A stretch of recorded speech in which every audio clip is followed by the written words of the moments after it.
Gloria a Dios. Muy bien. Creo que los niños van a pasar ya sus clases. ¿Sí? Los más pequeños pueden pasar.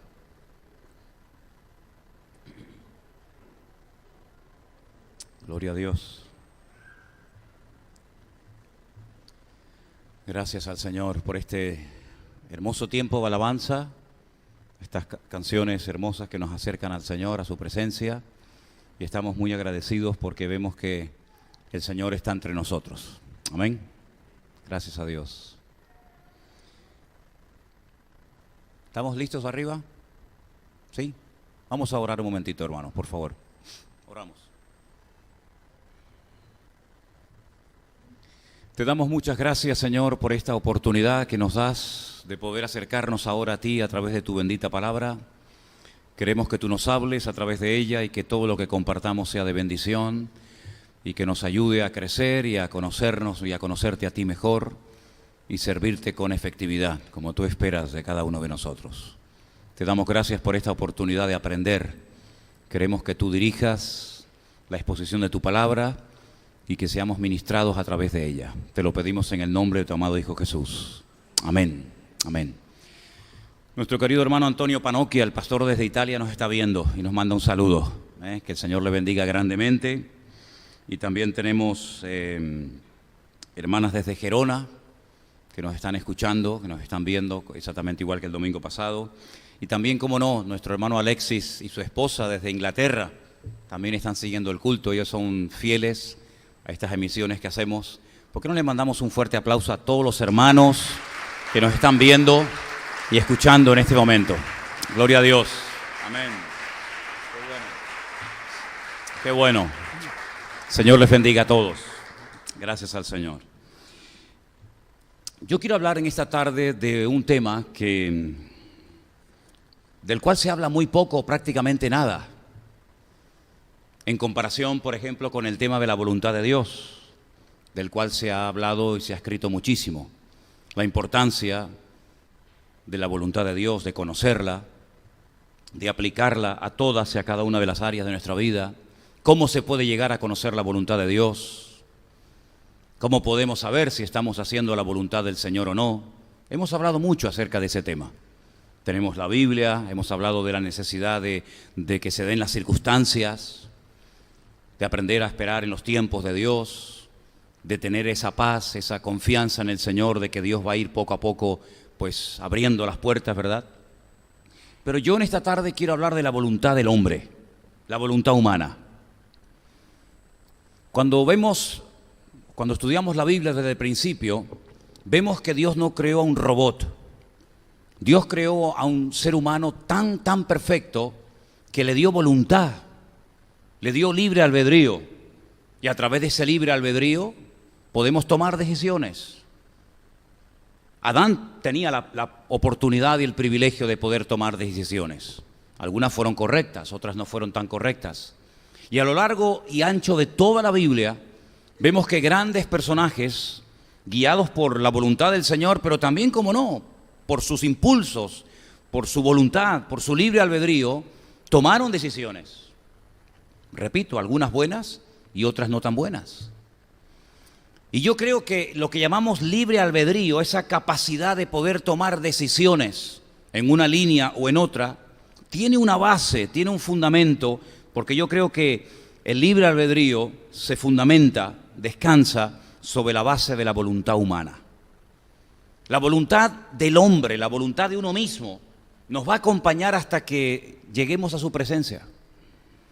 No se anula con la conversión, no se anula con el ministerio, no se anula con el paso del tiempo, sino que tú y yo siempre tendremos voluntad de hacer, no siempre cosas malas, porque a veces la voluntad del hombre, el deseo del hombre, es también a veces hacer cosas correctas.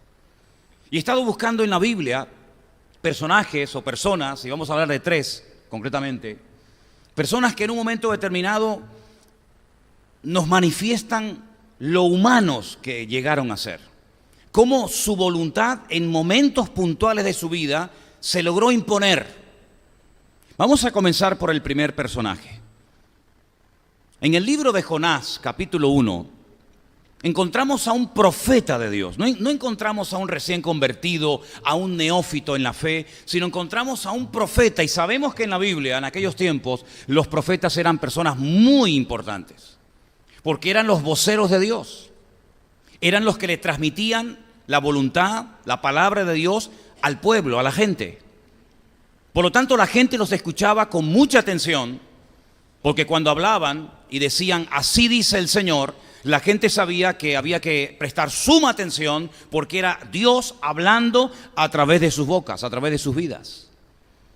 En el capítulo 1 del libro de Jonás leemos los siguientes versículos. La palabra del Señor le vino a Jonás, que dice que era el hijo de Amitai, y la palabra dice lo siguiente. Dios le dice categóricamente a Jonás, levántate y ve hacia Nínive, aquella gran ciudad, y pregona contra ella porque ha subido su maldad delante de mí. Versículo 3.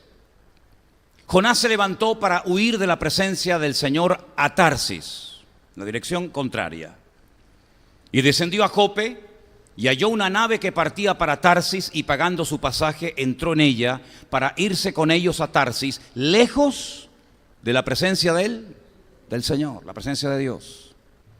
Todos conocemos el resto de la historia. Todos sabemos cómo Jonás tenía claro lo que Dios pedía de él. No tenía que orar, ni ayunar, ni pedir ningún tipo de confirmación, porque estaba clarísimo lo que Dios le decía a Jonás que tenía que hacer. Tenía que levantarse, salir de las fronteras de su país, irse al extranjero, a una ciudad enorme. Dicen los historiadores que tenía un perímetro de 90 kilómetros, eso es una barbaridad, porque por ejemplo las murallas actuales de la ciudad antigua de Jerusalén no llegan ni a 5 kilómetros. Y el perímetro de las murallas que rodeaban a Nínive eran de 90 kilómetros, es una barbaridad de ciudad enorme. Se tardaba varios días en atravesarla. Él sabía que era ese lugar donde Dios lo mandaba. Y lo mandaba con un mensaje clarísimo. Pregona contra la ciudad por su maldad, por su perversidad, por su idolatría, etc. Dile que si no se arrepienten, si no hay un cambio significativo, si no se humillan, a la ciudad le quedan 40 días de vida. Jonás no quiso aceptar el llamado de Dios. No siempre es agradable aceptar la voluntad de Dios. No es algo idílico, no es algo que decimos, ay, qué bonita, ya sé la voluntad de Dios para mi vida. Puede ser que a veces el conocer la voluntad de Dios encaje con la tuya, por decirlo de alguna manera, y te goces en hacer la voluntad de Dios. Pero vemos en el caso del profeta Jonás que no le hizo ninguna gracia saber que Dios lo mandaba a Nínive. Y él hace todo lo que está a su alcance para no ejecutar, para no cumplir con la voluntad de Dios en su vida. Dice que desciende, me gusta mucho esa expresión, desciende de donde vivía a la ciudad de Jaffa o de Jope, como hemos leído, compra su pasaje, parece que era como un barco de carga, porque no habla de que había un montón de gente navegando en ese barco. Dice que desciende al camarote más abajo del barco y allí se queda profundamente dormido. El barco sale del puerto rumbo a Tarsis, la intención es salir de Jope hasta el otro extremo del Mediterráneo, llegando a España, a la ciudad de Tarsis, y en el camino dice la Escritura que se desata una tormenta de tal envergadura que los marineros estaban muertos de miedo porque sabían de que aquello no era normal. Los marineros siempre han sido gente muy supersticiosa y siempre se han agarrado a la mitología griega o a los dioses de la época para evitar tormentas y para evitar morir ahogados en el mar. Dice que comenzaron a aligerar la carga, empezaron a echar por la borda todas aquellas cosas que consideraban que podían ser en un momento determinado un lastre, pero la tormenta iba cada vez a más. Comenzaron a clamar a sus dioses, no dice cuáles eran, pero comenzaron a clamar a sus dioses y no había ningún cambio. A alguien se le ocurre bajar a la parte de más abajo y se encuentran al profeta de Dios dormido. Y le dicen, dormilón, despierta, ¿cómo no estás clamando a tu Dios? Esa palabra dormilón, ese sueño del cual hace referencia el libro de Jonás, es el mismo verbo de ese sueño tan profundo que sintió Adán en el jardín del Edén, cuando dice que el Señor como que lo anestesió, lo dejó dormido y entonces dice que extrajo de él a Eva. Fue algo tan profundo que él no era consciente de que estaba en medio de una tempestad, de una tormenta tremenda. Y entonces como que lo interrogan y le dicen, pero ¿tú quién eres? ¿A qué te dedicas? ¿Qué haces aquí entre nosotros? Y él abre su corazón y dice, yo estoy huyendo, estoy escapándome de la presencia de Dios. ¿Es que acaso él no sabía que no hay ninguna parte en el mundo en el cual un hombre o una mujer se puede esconder de Dios? ¿Es que él como profeta no tenía ese concepto claro? Sabemos que Adán pensaba que podía ocultarse de la voz de Dios, pero estamos hablando de un profeta. Estamos hablando de un conocedor de las Escrituras. ¿Cómo que estás huyendo de la presencia del Señor? Y le dice este hombre, clama a tu Dios, a ver si a través de la intervención de tu Dios esta tempestad se calma. Porque dice que habían echado suertes y la suerte había caído sobre Jonás. Ellos sabían que aquella tormenta no era una tormenta como otras que ya habían vivido. La suerte indicaba que aquel hombre era el causante de dicha tormenta. Jonás no dice, bueno, yo soy el culpable y por lo tanto lo que les pido por favor es que den la vuelta y me lleven otra vez a Jope, a Jaffa, y allí pues ya yo sé lo que tengo que hacer. No, sino dice algo disparatado, algo que yo personalmente no me atrevería a decir. Y él dice, tíreme por la borda. ¿Tú sabes lo que es que te tiren por la borda en alta mar? ¿Sabes que es una muerte segura? Tíreme por la borda. Él pensaba que muriendo en alta mar, que él creía que era mejor morir en alta mar que ir a Nínive a predicar. Tanto miedo le daba ir a Nínive. Tanto terror le daba ir a Nínive. ¿Era un cobarde Jonás? ¿Era un mequetrefe que le tenía miedo a los ninivitas?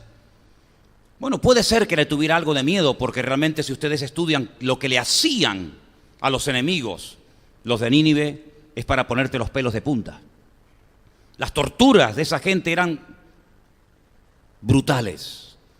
Pero en el fondo Jonás no le tenía tanto miedo a lo que le pudieran hacer al ser extranjero y además ir a la ciudad a decirle que se arrepientan o en 40 días la ciudad va a ser destruida, sino que la realidad de todas es que él no quería que los ninivitas se arrepintieran.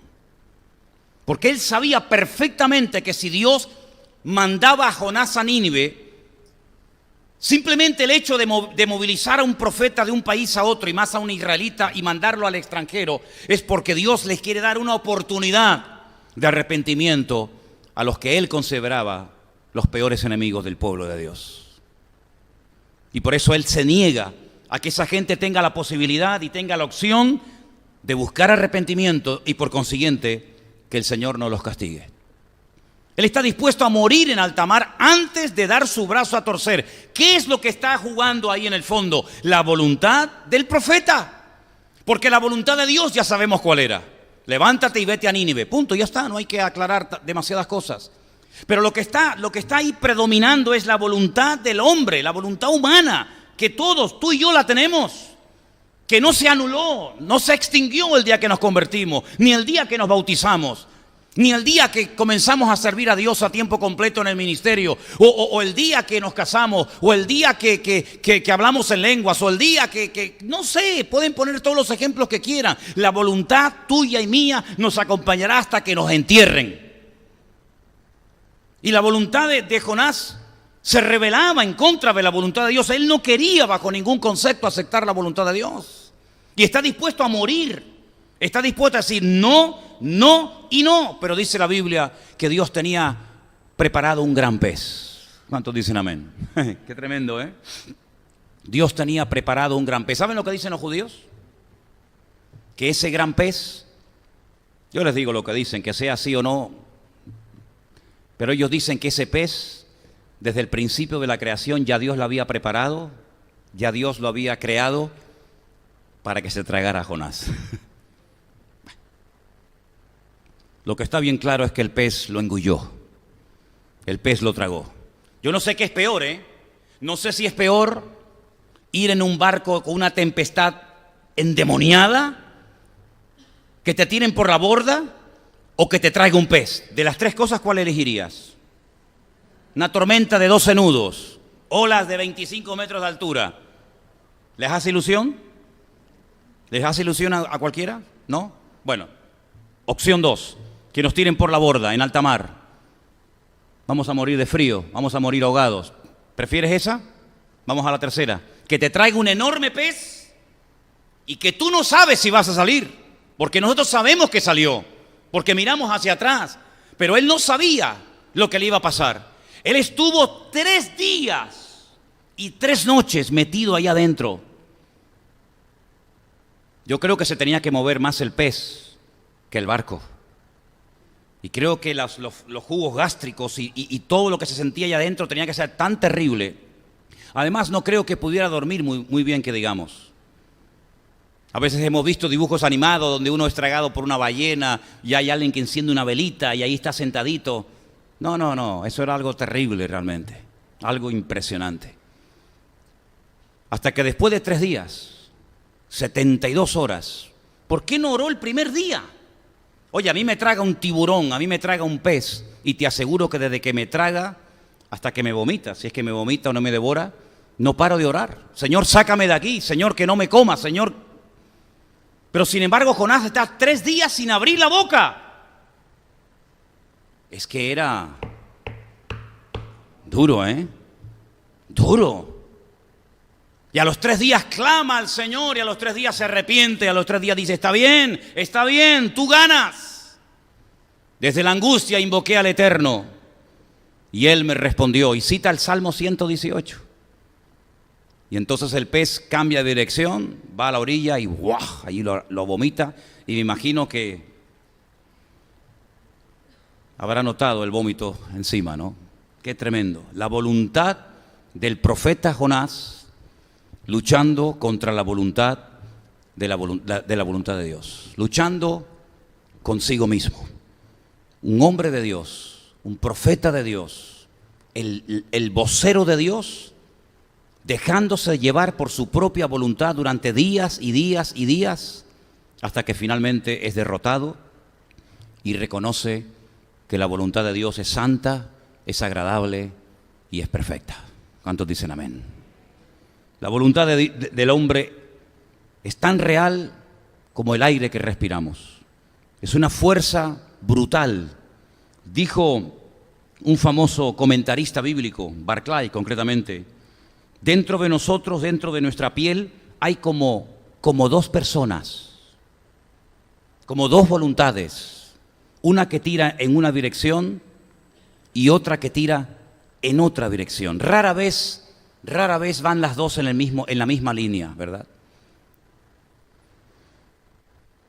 Las circunstancias que nos ocurran a lo largo de nuestra vida, las pruebas, los momentos puntuales en los que nos encontremos, van a descubrir cómo está nuestra voluntad humana en este momento en nuestra relación con Dios. ¿Cuántos dicen amén?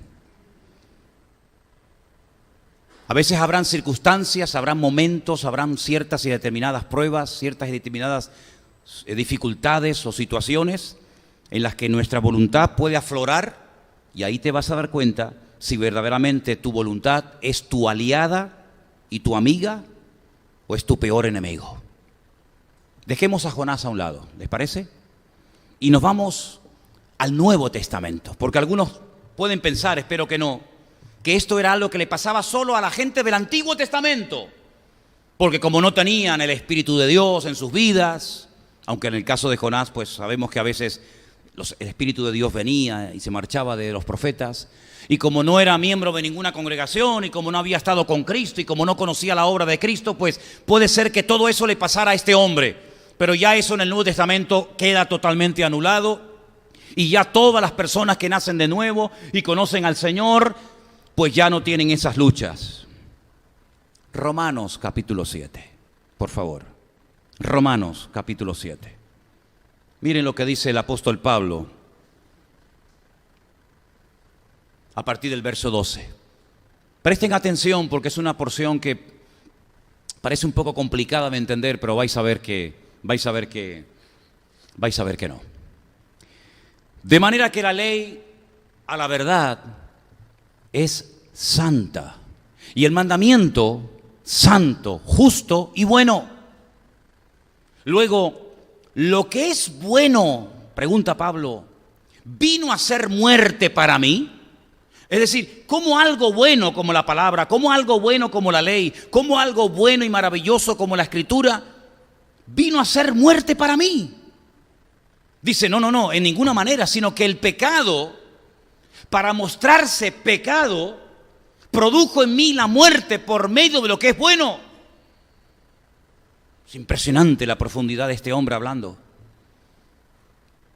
Por medio de lo que es bueno, dice Pablo, a fin de que por el mandamiento el pecado llegase a ser sobremanera pecaminoso. Digamos que es como un espejo.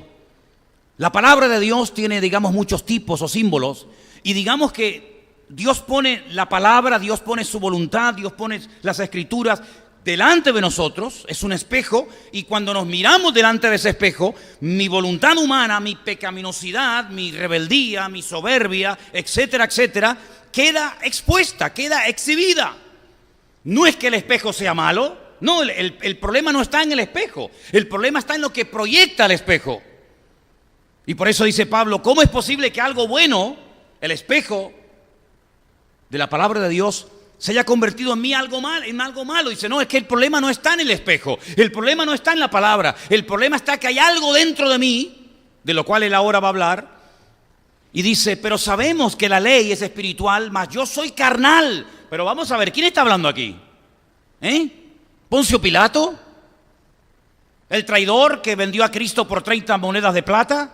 ¿Quién está hablando aquí? ¿Quién acaba de decir, por favor? ¿Quién acaba de decir, yo soy carnal? ¿Quién? Estoy vendido al pecado. Porque lo que hago no lo entiendo. Pues no hago lo que quiero, sino lo que aborrezco. Eso hago. Y si lo que no quiero, esto hago, apruebo que la ley es buena. El problema no está en la ley. El problema no está en la voluntad de Dios. De manera que ya no soy yo quien hace aquello, sino el pecado que mora ¿dónde? En mí. Hablamos del pecado del mundo, el pecado de la sociedad, el pecado de los inconversos, el pecado del mundo. Sí, pero Pablo dice primero, soy carnal, no he dejado de ser una persona de carne y hueso, mi voluntad no la ha anulado mi llamamiento, mi apostolado, mi nuevo nacimiento, soy carnal. Vendido al pecado, y descubro que hay algo en mi vida que se llama pecado, que mora, que vive, que está permanentemente en mí. El pecado mora en mí. No le echa la culpa al diablo, no le echa la culpa a los pastores, no le echa la culpa al mundo o al gobierno, sino dice, no, el problema está dentro de mí. No es algo que me viene de afuera como un agente externo a atacar, como una especie de virus o de enfermedad, sino es algo que llevamos dentro. Pero está hablando un apóstol, está hablando un hombre de Dios, está hablando una persona que llegó a la presencia del Señor en vida y vio cosas increíbles que ni siquiera las logró escribir. Y dice, pero el pecado está en mí. Y yo sé que en mí, esto es, en mi carne, no mora el bien. Porque el querer, escuchen, el querer el bien está en mí, pero no el hacerlo.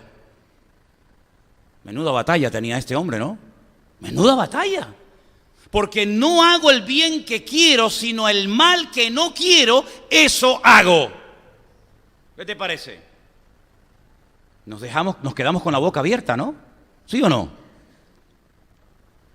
Y si hago lo que no quiero, ya no lo hago yo, y otra vez, sino el pecado que mora en mí.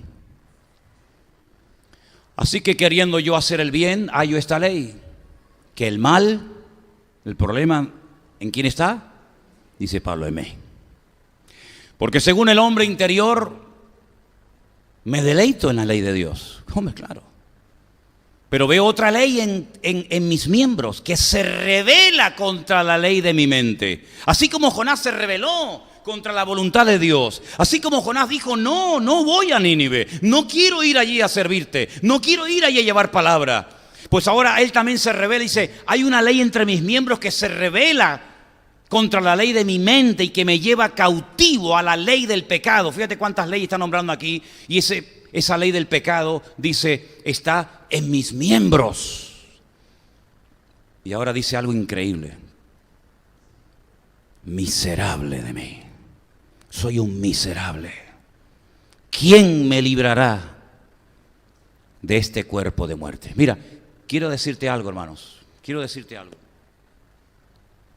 Los romanos en algunas provincias, cuando alguien cometía un crimen, cuando alguien mataba a otra persona, le amarraban, le colgaban con tiras de cuero el muerto al asesino, al criminal.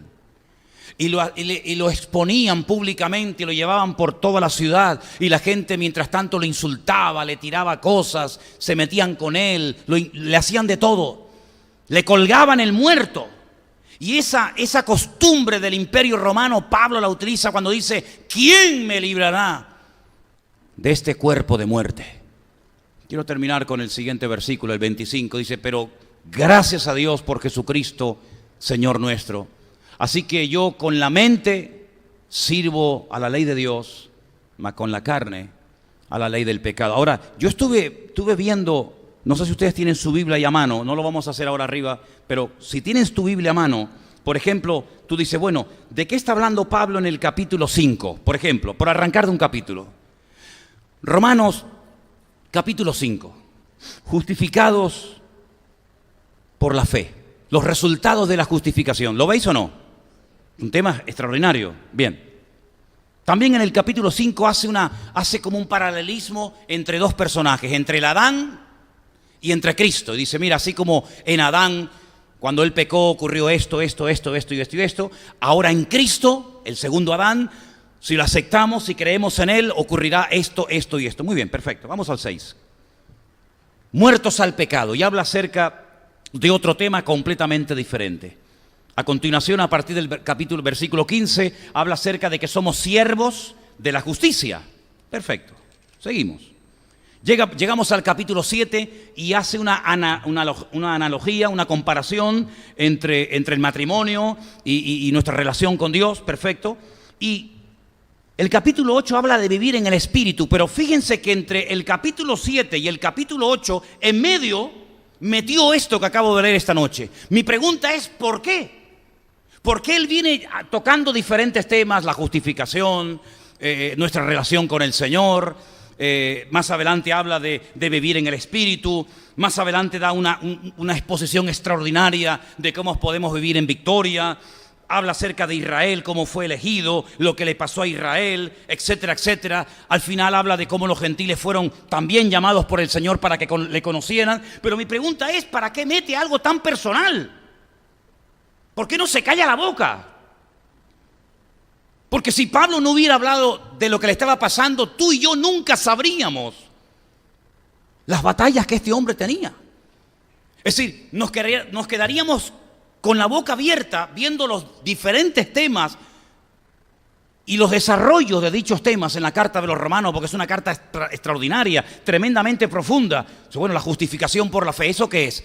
Y te vas al capítulo 5 y te quedas con la boca abierta de lo que ocurre cuando una persona es perdonada, limpiada, transformada y justificada por el Señor. Bueno, gloria a Dios, un estudio excelente. Te vas al capítulo 8, viviendo en el Espíritu, un capítulo con una profundidad alucinante.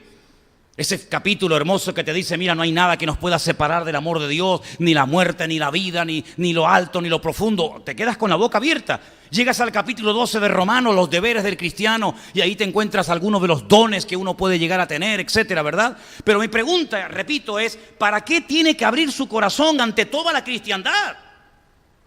Porque esto que sabemos de Pablo, lo sabemos desde hace 2000 años. No es algo que él le contó en la más absoluta intimidad a un compañero de viaje de ministerio. Mira, Timoteo, me está pasando esto y esto. Y ya está, es una conversación privada entre el apóstol y su hijo en la fe, entre Timoteo y el pastor, y ya está, punto, se acabó. Nadie se entere por qué enterar. ¿Por qué Pablo pone su corazón encima de la mesa y dice cosas tan tremendas como las que acabamos de leer? ¿Por qué Pablo se sentía como un miserable en algunos momentos puntuales de su apostolado? ¿Por qué Pablo dice estoy haciendo cosas que no quiero y lo que quiero no hago? Y el pecado está en mí. ¿Y quién me librará de todo esto? ¿Por qué Pablo habla de sus batallas personales? ¿A poco nos gusta hablar de nuestras batallas, Nos gusta hablar de nuestras bendiciones, de nuestras victorias, de nuestras conquistas, de nuestros triunfos, ¿sí o no? Pero ¿a quién de nosotros nos gustaría hablar de nuestras batallas? Y que las pusieran ahí en la pantalla de la iglesia para que todos las vieran, no solamente los que están aquí, sino todos los que nos ven ahora y nos verán dentro de meses o años después. A nadie. Sin embargo, Pablo no quiere dar una imagen de que es un Superman. Pablo no quiere dar una imagen de que es un hombre que a él le resbalan las tentaciones, él no tiene ningún tipo de miserias personales, él lo tiene todo superado, él es un hombre que vive a un nivel y en una dimensión espiritual que todo le resbala, ¿verdad? Sino que él está hablando de su naturaleza humana, de su voluntad como hombre. Y él está diciendo, yo tengo las mismas batallas y las mismas luchas y la misma guerra interior que cualquier creyente a lo largo de la historia. En otras palabras, no quiero que tengan un alto concepto de mí, más alto concepto de mí, dice él, que el que deben tener. Y por eso yo hoy opté por hablar de esto, porque hablamos mucho de la voluntad de Dios, pero la voluntad del hombre es tan real y tan poderosa como también la voluntad de Dios lo es. ¿Te das cuenta? Así que no solamente quise mencionar a Jonás, sino también a Pablo, para que veas que él no oculta su batalla personal. Él la reconoce, él la admite, él la confiesa, él la pone por escrito, para que los cristianos del siglo I, III, IV, V, X de la Edad Media y los cristianos del siglo XXI sepamos que así como le pasaba a Jonás, también le pasaba a él, y había momentos en los que se rebelaba, y había momentos en los que tenía problemas, incluso llegó a decir, fíjate lo que te digo, no en esta carta, sino en otra, a los Corintios, llegó a decir que él tenía tanta revelación de Dios, tanto conocimiento del Señor, tantas experiencias impresionantes con el Señor, que a veces hasta para no caer en un nivel de soberbia, las contaba en tercera persona, como diciendo, conozco a un hombre. ¿Sabéis de lo que estoy hablando, verdad? Dice, yo conozco a una persona, conozco a un hombre que subió al tercer cielo y allí vio cosas, pero está hablando de él, es él el que está hablando, es él el que subió al tercer cielo, es él el que le dijo el Señor, esto no lo escribas, aunque lo has visto, no lo escribas. Y dice, y para que no me excediera, para que no le diera rienda suelta a todo lo que sé más que lo que está en la Biblia, que sé más que lo que está en todo el Nuevo Testamento, el Señor me mandó un aguijón en mi carne, y ese aguijón que yo sepa, perdóneme si me equivoco, ese aguijón que Pablo tuvo, lo tuvo hasta la muerte, ¿sí o no? Hasta la muerte lo tuvo. Yo no veo que el Señor se lo quitara, sino más bien Él decía, Señor, yo tengo esto en mi vida, tengo esto, y el Señor dice, bástate mi gracia, porque mi poder se perfecciona en la debilidad. Entonces Él llegó a descubrir algo que yo todavía no he descubierto, y que no practico, y es que Él llegó a gozarse más en las debilidades que en sus fortalezas. Yo no le hablo de mis debilidades a nadie, jamás lo he hecho. Los hombres somos diferentes tal vez a las mujeres en ese aspecto, ¿no? Las mujeres, con todo mi respeto, a lo mejor se juntan y se cuentan sus cosas. Los hombres no nos contamos nuestras cosas, hablamos de otras cosas, pero el apóstol Pablo llegó a un punto en el que dijo, ¿sabes? Yo he aprendido a gozarme en las debilidades que tengo, porque cuando soy débil y confieso que soy débil en esta o en aquella otra área, es cuando el Señor viene y me dice, bástate mi gracia, porque mi poder se va a perfeccionar en tu debilidad. ¿Cuántos dicen amén? Son niveles. Yo sinceramente creo que hay niveles de relación con Dios, y el nivel que este hombre llegó a tener con el Señor, ninguno de nosotros, por lo menos yo, no lo he alcanzado todavía. Un hombre que lo escribe para que hoy tú y yo supiéramos que ese gran hombre de Dios que resucitaba muertos, que algunos creen que hasta resucitó, porque lo apedrearon en Éfeso, lo tiraron fuera de la ciudad y lo dieron por muerto, y cuando se fueron los verdugos se volvió a levantar y se metió otra vez en la ciudad y siguió predicando.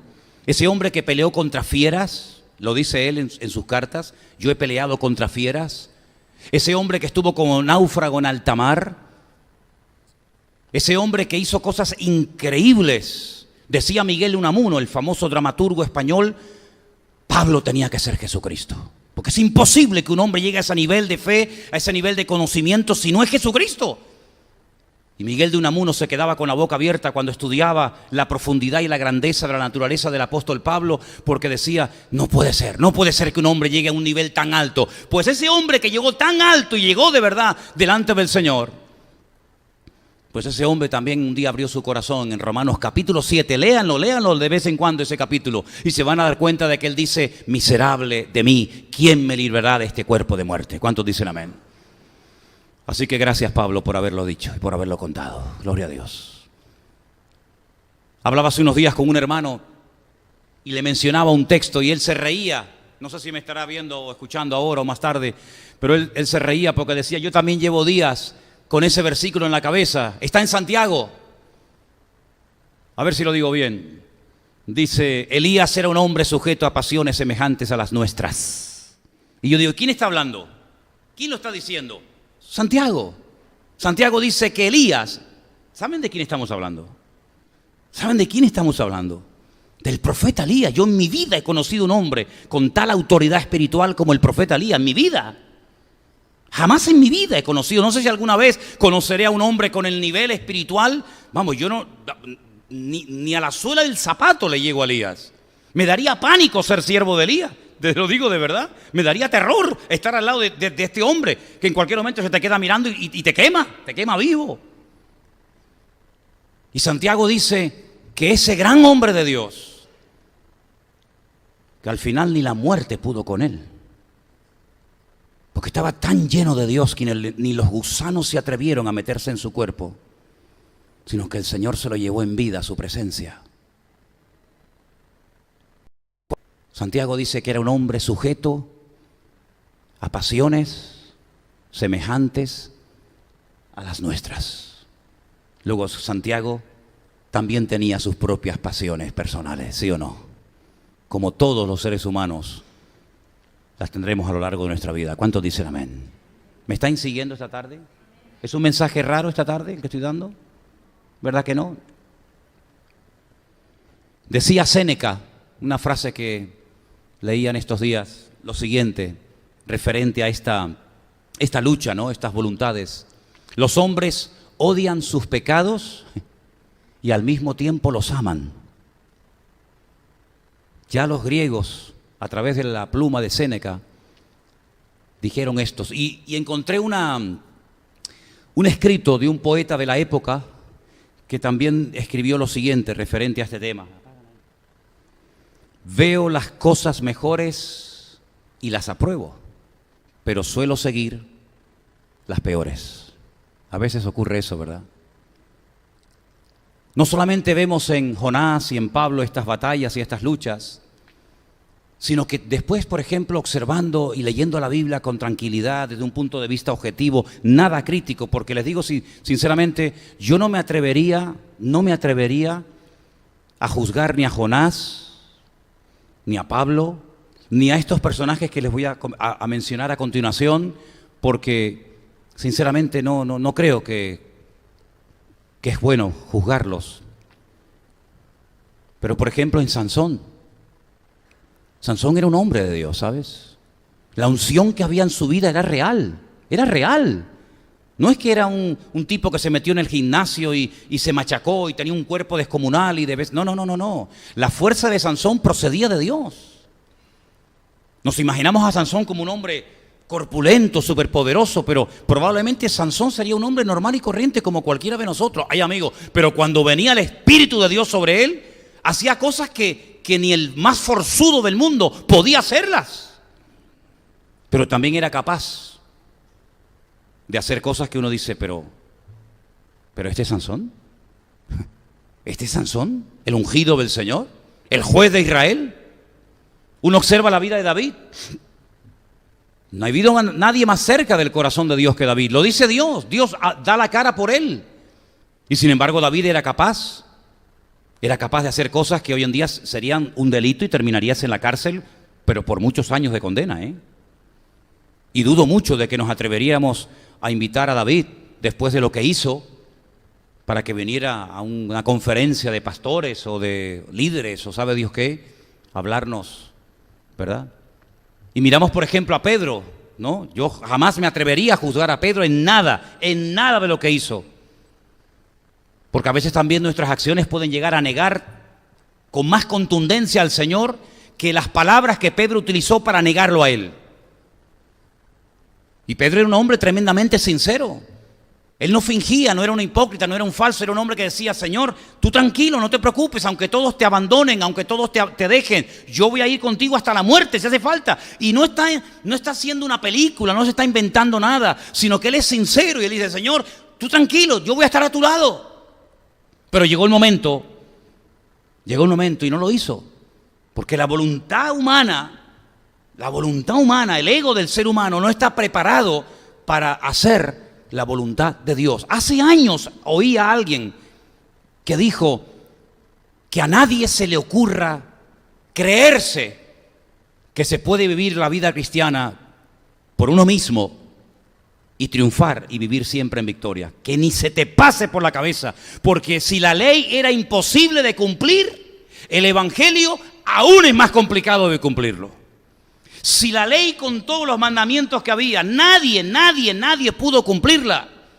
Aquellos 613 mandamientos, nadie los pudo cumplir. Mira, ni el que recibió la Torá en el monte Sinaí, llamado Moisés, fue capaz de poder entrar a la tierra prometida, porque fue el hombre más manso de la tierra, un hombre que hizo milagros alucinantes. Nunca le ha hablado el Señor a nadie con voz audible como lo hacía con Moisés. Le hablaba así, con voz audible. Los milagros que hizo Moisés no los ha hecho nadie a través de la historia. Sin embargo, no llegó a entrar a la tierra prometida. No llegó a entrar a la tierra prometida, pero tan grave fue lo que hizo. Sinceramente, y que el Señor me perdone, yo creo que Moisés no se merecía ese castigo. ¿No creen ustedes? 40 años sirviendo a Dios, esforzándose, aguantando críticas. ¿Cuántas veces quisieron matarlo? Lo criticaron por la mujer que tenían. Lo criticaron porque sus propios hermanos Miriam y Aarón dijeron: pero ¿por qué Dios siempre tiene que hablar a través de él? ¿Es que acaso Dios nos puede usar también a nosotros? Lo criticaban por todo, cuando había agua, cuando no había agua, cuando tenían frío, cuando tenían calor. Desde el primer día hasta el último lo estuvieron cuestionando en todo. Llegó a perder el control en varias ocasiones. Dice: por culpa de vosotros me he airado y he pecado contra el Señor. Lo hartaron a Moisés, permítanme decirles, hermano, terminaron hartándolo, lo aburrieron. Y al final ya, mira, ya si Dios me dijo que hablara, pues a golpe se lió con la piedra y el Señor dijo: pues ahora no entras. No podemos borrar solamente este incidente y destacar todo lo demás. Hace unos días leía que alguien preguntaba y decía: ¿por qué la Torá, por qué la Biblia empieza tan bonita con el libro del Génesis, hablándonos de la creación, de los pajaritos, del jardín del Edén, y el último libro de la ley, la Torá, termina tan mal, tan triste? Moisés no llega a la tierra prometida, se muere en el camino.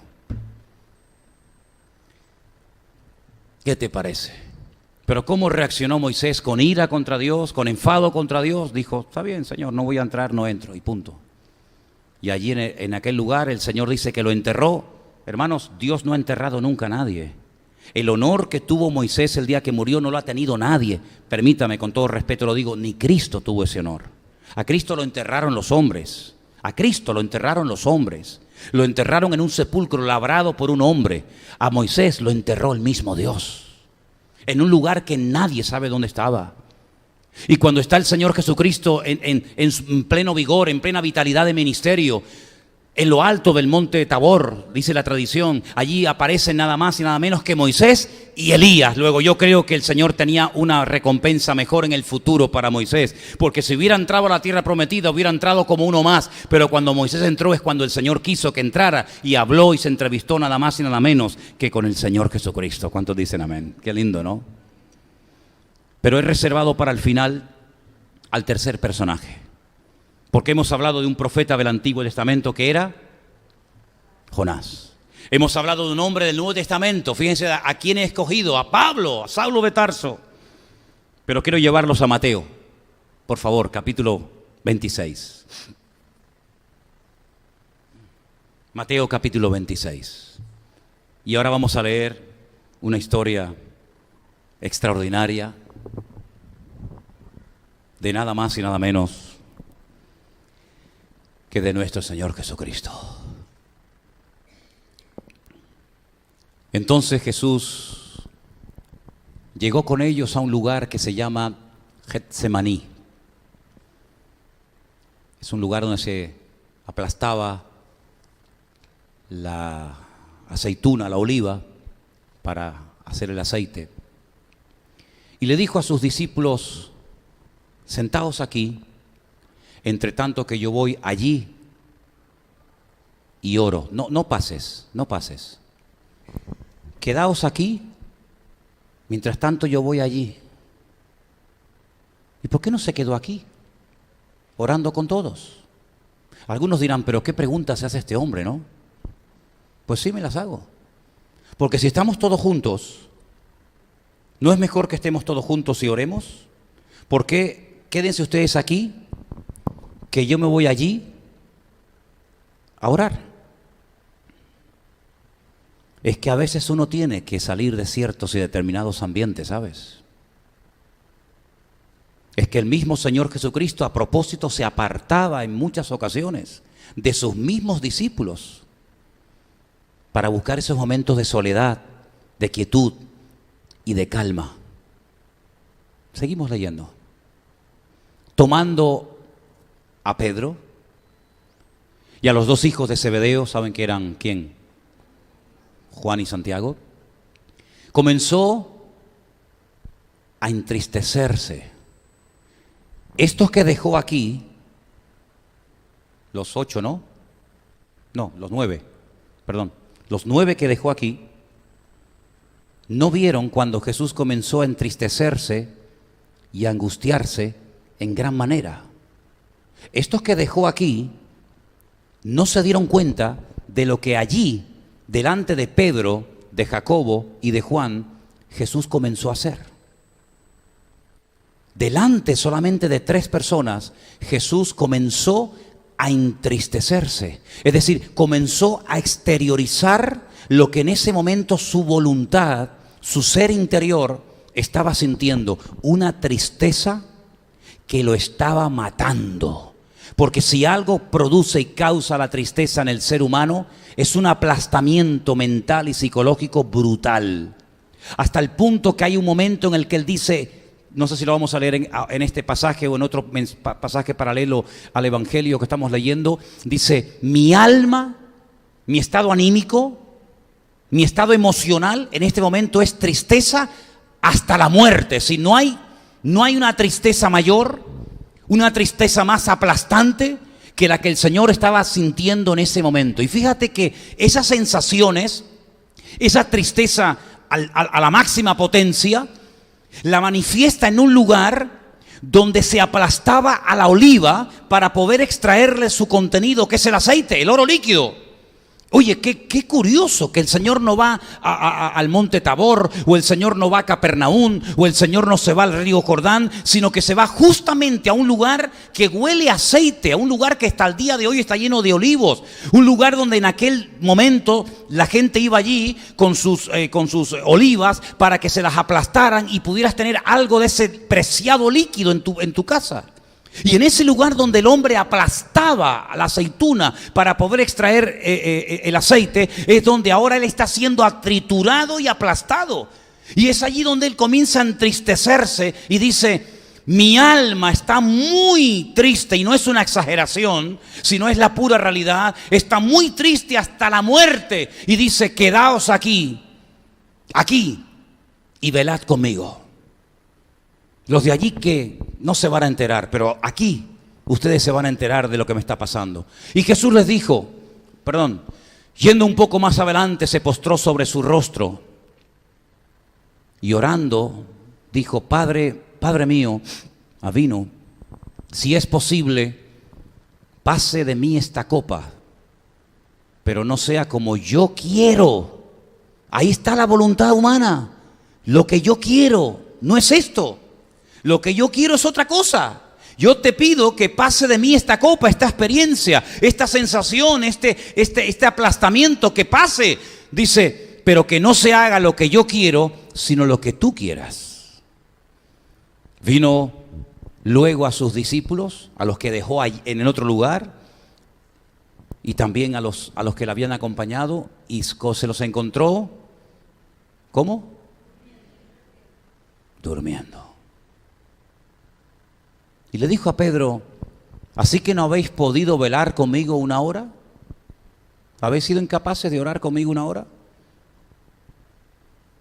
Velad y orad para que no entréis en tentación, porque el espíritu a la verdad está dispuesto, pero la carne, la voluntad humana, el ego del hombre es débil.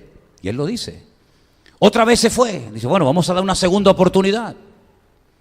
Y oró por segunda vez diciendo, Padre mío, si no puede pasar de mí esta copa sin que yo la beba, que se haga tu voluntad. Yo veo al Señor Jesucristo en el jardín del Getsemaní con una presión y con una tristeza terrible encima. En otro evangelio, porque este pasaje que estamos leyendo esta noche también se cuenta en otros evangelios, he encontrado que en esa noche, en ese lugar en Getsemaní, se le apareció un ángel para fortalecerle. Es interesante, ¿no? Al creador de los ángeles se le aparece un ángel para fortalecerlo. También dice en otro evangelio que estaba en plena agonía y su sudor era como grandes gotas de sangre. Hemos leído también esta noche que él dijo, mi alma está triste hasta la muerte. En otras palabras, en el Getsemaní se produjo un choque de trenes, un choque de voluntades. Su voluntad propia, que la tenía, como todos y cada uno de nosotros en esta noche la tenemos, y la voluntad del Padre. Era muy bonito viajar por el país haciendo milagros, señales y maravillas. ¿Quién no quiere eso? Era muy hermoso ser recibido de una forma triunfal y con un júbilo espectacular cuando entró triunfalmente en Jerusalén. Era hermoso cuando los padres traían a los niños para que bendijera a los niños. Tuvo que ser una maravilla cuando se fue al mar de Galilea a navegar y se sube al monte, ¿verdad?, de las bienaventuranzas y da un mensaje impresionante que abarca casi 3 capítulos enteros de la Biblia. Tuvieron que ser 3 años extraordinarios, pero ahora estamos ante la realidad. Ahora estamos ante un hecho que va a marcar un antes y un después. Mira, hermanos, en nuestra vida, nuestra relación con el Señor, tendremos momentos de gloria increíbles. ¿Sí o no? ¿Sí o no? Ah, bueno, gracias. Pero también habrá otros momentos de soledad, de angustia, de incomprensión, de hartazgo, de todo. También forma parte de la vida, ¿sabes? También forma parte de la vida. Y esa última noche de Jesús allí con sus discípulos era una noche crucial, era una noche en la que había que tomar una decisión con una envergadura eterna. Él había nacido para eso. Él había venido al mundo para eso. No se podía tirar todo por la borda, sino que tenía que doblegar su voluntad y decirle, yo me someto a tu voluntad y yo te expreso la mía. Yo no quiero pasar por esto, yo quiero que pases de mí esta copa, pero yo estoy dispuesto a acatar tu voluntad y adaptarme al tiempo y hacer lo que tú quieras de mi vida. Entonces, a través de la vida de Jonás, a través de la vida de Pablo y a través de la vida de Cristo, yo veo que la voluntad humana es algo que todos llevamos dentro y que tenemos que saber lidiar con ella para que se amolde y se adapte a la voluntad de Dios. ¿Cuántos dicen amén? Porque de lo contrario habrá una lucha, como decía Barclay, entre esas dos personas, parece esas dos personas que llevamos dentro. Y lo importante es que el apóstol Pablo, en otra de las cartas que todos conocemos, llegó a decir, ya no vivo yo. Bueno, yo doy gloria a Dios porque Pablo pudo llegar a decir eso. Pero yo no puedo decir eso. Yo no puedo decir ya no vivo yo. ¿Alguien aquí lo puede decir? Yo no puedo decir eso. Ya no vivo yo. Entonces, si no vives tú, ¿quién vive? Solamente Cristo. Lo que ven es solamente el cuerpo, el envoltorio, pero yo ya morí. Ahora solamente vive Cristo en mí. Así que me da igual si me matan, porque yo para vivir vivo para Cristo, morir vivo para Cristo. Para mí el morir es ganancia. Claro, pero llegar a esos niveles, llegar a esas dimensiones, llegar a esas alturas, no es fácil. Ni es cuestión de tocar un botón y decir, ya tengo la madurez. ¿Te das cuenta cómo la vida cristiana, viviéndola en la carne, es totalmente imposible vivirla? Porque te repito, si la ley nadie la pudo cumplir, en la gracia todavía es más complicado. Pero tenemos un aliado, tenemos al Espíritu Santo morando dentro de nosotros. Y es a través de la fuerza que el Señor nos da, es a través de la presencia del Espíritu de Dios en nosotros, que podemos, con gemidos indecibles, como decía Pablo, con dolores de parto, podemos clamar al Señor, y entonces se cumple lo que decía el salmista, que en medio de la angustia invoqué a mi Dios, invoqué al Eterno, y Él me respondió. ¿Cuántos dicen amén? Así es que hay una realidad, es la voluntad humana, es el ego, es nuestra propia naturaleza, que nos acompañará hasta el último día de nuestra existencia. Pero por otra parte también tenemos el aliado, la fuerza y la ayuda del Señor, que nos va a ayudar en nuestras pruebas, en nuestras circunstancias, en nuestras batallas, en nuestros ataques, en nuestros altibajos. Él estará con nosotros todos los días hasta el fin del mundo. Pero no te sientas como un bicho raro, ni te sientas como un tipo que está endemoniado por el hecho de que en algún momento puntual tu voluntad se revela, porque forma parte de la vida, forma parte del juego, forma parte de la carrera que tenemos todos por delante. Y el apóstol Pablo, dice en su última carta, he terminado la carrera, he peleado. ¿Qué has peleado, Pablo? La batalla, la buena batalla. Así es que si no hay batalla, no hay victoria. La vida cristiana, hermanos, es batalla, es guerra, es pelear, es reprender, es tomar autoridad, es levantarse, es caerse, es tropezar y volverse a levantar y seguir adelante en el nombre del Señor. Y esa voluntad se puede ir sometiendo, se puede ir humillando ante la presencia del Señor hasta el momento que podemos decir, y espero que algún día lo podamos decir 100%, ya no vivo yo. No me interesa nada ni nadie en esta vida, más que solamente la gracia del Señor. ¿Cuántos dicen amén? ¿Cuántos de los que estamos aquí queremos en esta tarde, sinceramente, someter nuestra voluntad a la voluntad de Dios? ¿Cuántos? ¿De verdad? Nos va a costar. A Jonás le costó. A Cristo le costó. Porque la voluntad de Dios es perfecta y nosotros somos imperfectos. Pero si somos capaces de meternos en Cristo, vamos a poder agradarle al Señor. ¿Cuántos dicen amén? Aleluya. Cierra tus ojos ahí donde estás, ¿sí? Vamos a orar para que el Señor fortalezca nuestra vida. Vamos a orar para que las batallas podamos obtener victorias, que de las pruebas podamos salir triunfante y podamos, con la ayuda y con la gracia del Señor, estar por encima de los vientos, de los huracanes, de las dificultades, y podamos agarrarnos al Señor. Agárrate al Señor en esta tarde, acércate a Él, pídele al Señor: Señor, fortaléceme, ayúdame, cógeme fuertemente de la mano, Señor, aleluya, para que podamos, con la bendición de Dios, con su ayuda, por supuesto, con su respaldo, aleluya. Dios Todopoderoso, en esta tarde nos acercamos delante de ti, dándote gracias por tu palabra, dándote gracias, Señor, por los ejemplos que encontramos en la Escritura, de hombres y mujeres que lucharon y pelearon. Te pedimos que en esta tarde tú estés a nuestro lado y declaramos ese texto, esa promesa que dice: El bien y la misericordia te seguirán todos los días de tu vida. Y confesamos en esta tarde que tú estarás con nosotros todos los días hasta el fin del mundo, Señor. Gracias. Sometemos nuestra vida a tu señorío y a tu voluntad. A ti la gloria y la honra. En el nombre soberano de Jesús. Amén. Y amén. Nos ponemos de pie, queridos hermanos.